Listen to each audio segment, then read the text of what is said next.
आकाशवाणी गोरखपुर से प्रादेशिक समाचार।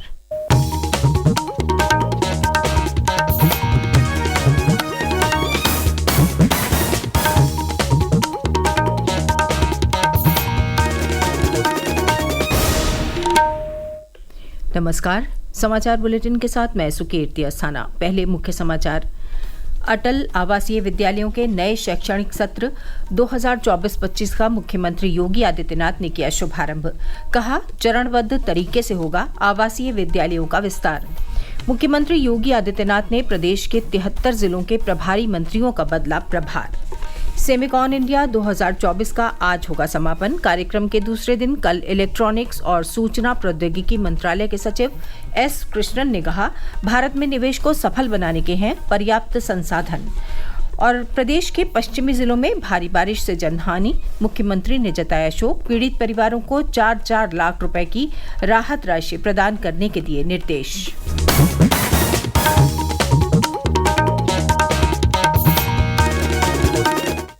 और अब समाचार विस्तार से। मुख्यमंत्री योगी आदित्यनाथ ने कल लखनऊ से प्रदेश के सभी 18 अटल आवासीय विद्यालयों के नए शैक्षणिक सत्र 2024-25 का शुभारंभ किया। साथ ही मेधावी छात्रों को पुरस्कार और अन्य छात्रों को स्कूल बैग वितरित किए। इस मौके पर मुख्यमंत्री ने कहा कि चरणबद्ध तरीके से आवासीय विद्यालयों का विस्तार किया जाएगा। अभी 18 विद्यालय प्रारंभ किए गए हैं, जबकि दूसरे चरण में 57 जनपदों में कंपोजिट विद्यालय के रूप में ऐसे ही विद्यालय खोले जा रहे हैं। वहीं तीसरे चरण में प्रदेश की सभी 350 तहसीलों और चौथे चरण में 825 विकास खंड में इस तरह के विद्यालयों की स्थापना होगी। अगले सत्र के लिए हम लोगों ने अभी से बेसिक शिक्षा परिषद को विद्यालयों का पैसा दे दिया है। 57 अन्य जनपदों में ऐसे विद्यालय खुलने जा रहे हैं। हाँ, वे डे स्कूल होंगे। सीएम कंपोजिट विद्यालय के रूप में उन्हें हम स्थापित करने जा रहे हैं। और तीसरे चरण में इसे हम लेकर के जाएंगे प्रदेश की सभी तहसीलों में एक एक विद्यालय बनाने की। 350 तहसीलें, उनमें एक एक विद्यालय बनेगा। चौथे चरण में 825 विकास खंडों में इस प्रकार के विद्यालय बनेंगे। और याद करना, जब 825 विकास खंडों में इस प्रकार के विद्यालय बनेंगे तो याद करना, किसी भी गरीब का बच्चा फिर शिक्षा से वंचित नहीं रहने पाएगा। प्रदेश की 10 सीटों पर होने वाले उपचुनाव को देखते हुए मुख्यमंत्री योगी आदित्यनाथ ने नए सिरे से अपने मंत्रियों को जिलों का प्रभार सौंपा है। प्रदेश के 75 में से 73 जिलों के मंत्रियों के प्रभार बदले गए हैं। पीलीभीत के प्रभारी मंत्री बलदेव औलख और मिर्जापुर के नंदगोपाल नंदी का प्रभार नहीं बदला गया है। मुख्यमंत्री और दोनों उप मुख्यमंत्रियों के पास 25-25 जिलों की समीक्षा की जिम्मेदारी रहेगी। इसमें 4-4 माह के बाद रोटेशन के आधार पर जिलों का प्रभार बदलता रहेगा। लखनऊ में कल अपने सरकारी आवास पर आयोजित बैठक में उपचुनाव, सदस्यता अभियान और मंत्रियों के प्रभार को लेकर हुई चर्चा के दौरान मुख्यमंत्री ने ये बदलाव किए हैं। वित्त मंत्री सुरेश खन्ना को अब लखनऊ के साथ वाराणसी का भी प्रभार दिया गया है। स्वतंत्र देव सिंह को प्रयागराज और गोरखपुर की जिम्मेदारी दी गई है। पिछड़ा वर्ग कल्याण मंत्री नरेंद्र कश्यप को मैनपुरी और शाहजहांपुर का प्रभारी बनाया गया है।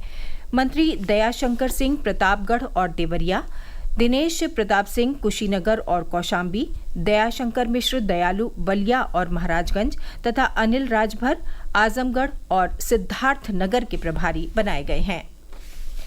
गौतम बुद्ध नगर में चल रहे 3 दिवसीय सेमिकॉन इंडिया 2024 का आज समापन होगा। कार्यक्रम के दूसरे दिन कल भारत सरकार के इलेक्ट्रॉनिक्स और सूचना प्रौद्योगिकी मंत्रालय के सचिव एस कृष्णन ने कहा कि देश के अंदर डिजाइन स्पेस में प्रतिभा की कोई कमी नहीं है। भारत में वैश्विक मानकों और मानदंडों को पूरा करने की क्षमता है। ऐसे में उद्योग जगत की जिम्मेदारी है कि वो भारत के युवाओं की प्रतिभा के लिए सही अवसर पैदा करे। उन्होंने कहा कि भारत मानव संसाधनों का एक विशाल भंडार है। यहाँ निवेश को सफल बनाने के पर्याप्त संसाधन हैं। श्री कृष्णन ने कहा कि सरकार इस कार्यक्रम की पुष्टि और समर्थन कर रही है। इसकी क्षमता और निवेश मूल्य को स्वीकार कर रही है। अगले 5 से 10 वर्षों में कार्यक्रम के सकारात्मक परिणाम आने की उम्मीद है। सेमिकॉन इंडिया के दूसरे दिन विभिन्न तकनीकी सत्रों में विशेषज्ञों ने अपने विचार रखे। आईआईटी कानपुर के केमिकल इंजीनियरिंग विभाग के प्रोफेसर डॉक्टर सिद्धार्थ पांडा ने एक सत्र में कहा कि भारत के लिए ये सही समय है और भारत को इस अवसर का लाभ उठाते हुए हाइब्रिड इलेक्ट्रॉनिक्स के लिए बाजार बनाना चाहिए। एक अन्य सत्र में टाटा इलेक्ट्रॉनिक्स के सीईओ डॉक्टर रणधीर ठाकुर ने कहा कि भारत सरकार और इंडियन स्कूल ऑफ माइंस जैसे संस्थान सेमीकंडक्टर के क्षेत्र में देश की क्षमताओं के निर्माण में महत्वपूर्ण भूमिका निभा रहे हैं। प्रादेशिक समाचार आप आकाशवाणी गोरखपुर से सुन रहे हैं। ये समाचार बुलेटिन हमारे YouTube channel AIR news Gorakhpur और एक्स हैंडल AIR_GKP पर भी उपलब्ध है। उप मुख्यमंत्री ब्रजेश पाठक ने अयोध्या में किसानों की जमीन सस्ते दामों पर खरीदे जाने के सपा प्रमुख अखिलेश यादव के आरोपों पर कल जवाब देते हुए कहा कि पूरे मामले की जांच करवाई जाएगी।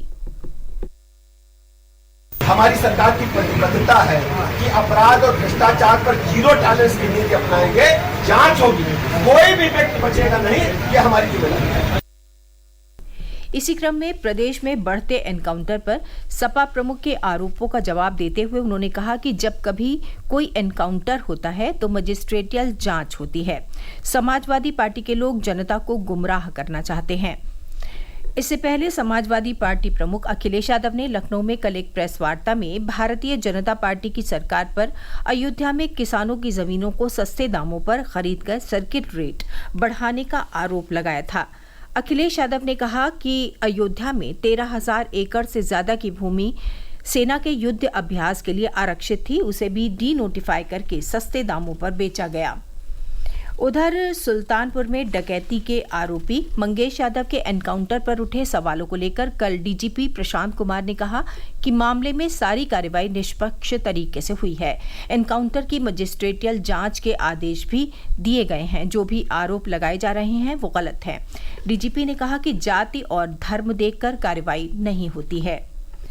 प्रदेश के अधिकांश हिस्सों विशेषकर पश्चिमी जिलों में बारिश का सिलसिला 2 दिनों से जारी है। कल शाम तक 24 घंटों में सर्वाधिक 141 मिलीमीटर बारिश झांसी में दर्ज की गई है। इसके अलावा इटावा में 122 मिलीमीटर और बुलंदशहर में 110 मिलीमीटर बारिश रिकॉर्ड की गई। कुछ जिलों में हुई भारी बारिश के चलते जनहानि भी हुई है। मुरादाबाद में लगातार बारिश के बीच एक घर की दीवार गिर जाने से 2 बच्चों की मृत्यु हो गई, तो वहीं दूसरी ओर बुलंदशहर में मकान गिरने से एक महिला की मौत हो गई। रामपुर, अमरोहा और संभल में वर्षा के चलते कल घंटों बिजली आपूर्ति बाधित रही। वहीं अलीगढ़ में सड़कों पर पानी भर गया। जालौन जिले में यमुना नदी की एक सहायक नदी में अचानक बाढ़ आ गई। कुछ जिलों में स्कूल कॉलेज भी बंद कर दिए गए।